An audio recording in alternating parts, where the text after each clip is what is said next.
भेट्छ केही gyur हैन एउटा चरचुरुङ्गीहरु पनि सम्झिनु पर्ने छ मेरो प्रेमी तालबेला कि अनि त्यो पोखरीमा चाहिँ अब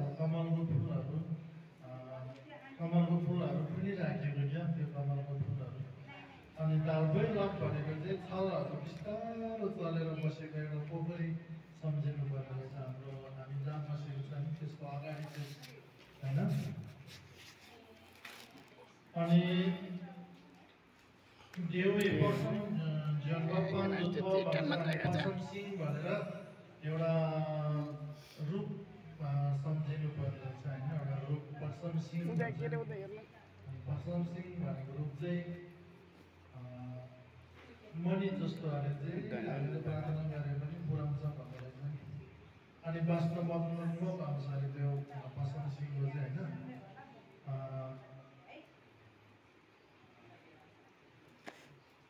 अनि एउटा रुख सम्झिनु पर्ने रहेछ पान्थवा भनेको अल्को रुख पनि अल्को यहाँ सबैको यादव जेबु जिसुन छोक्छौ ठो भनेको यादव भनेको उसको आगा बिगा पनि सबैको जेबु भनेको फलहरु पनि फलेर बसेको जिसुन छोक्छौ जिसुन भनेको चाहिँ सुगन्ध छोक्छौ ठो भनेको दशौं दिशामा चाहिँ अनि त्यसको त्यो रुखको बास्ना चाहिँ मग आइरहन्छ अरे छोक्छौ ठो भनेको दशौं दिशा स्यालो रूप ज्यान हैन चार दिशा त्यहाँदेखि फेरि त्यसको कोनमा चारवटा आठ दिशा भयो दश दिशा भन्छ छोक्छौर भनेको दशौं दिशामा चाहिँ त्यो रुखको चाहिँ बास्ना परिरहेको हुन्छ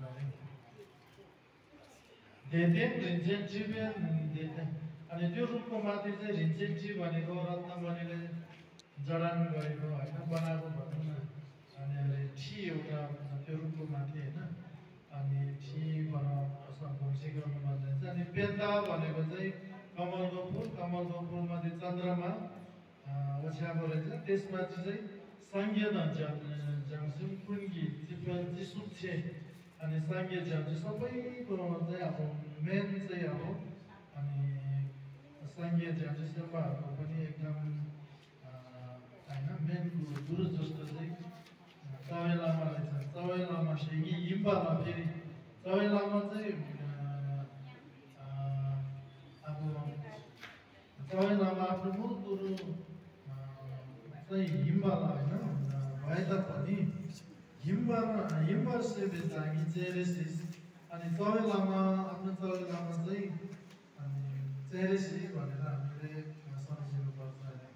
अब बाहिरको रूप चाहिँ चेरिस थिए अनि त्यो हिस्से चाहिँ अब चवे लामा हैन अनि चवे लामा चाहिँ अब 15 भित्र चाहिँ सम्झे हुन्छ किनभने हामीले रङ धेरै दिनुभएको छ हैन अनि चवे लामा त्यो चाहिँ भित्र चाहिँ चवे लामा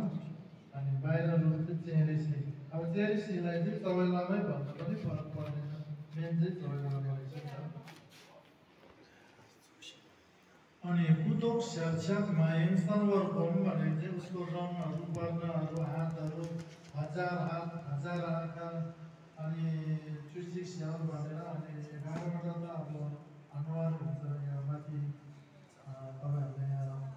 अवलोकन गर्नुभयो भने त्यहाँ अगाडि राखेको छ नि एउटा मूर्ति राखेको छ नि हैन त्यो मूर्ति नै हो देवता चाहिँ थाङ्गा चाहिँ अब यसमा पुगिने रहेछ आगोले नष्ट गर्नु गरे हैन अब थाङ्गा पनि भन्थ्यो अनि चुचिक सनवर कुसी दामी लामा चेरेसी अनि लामा चेरेसी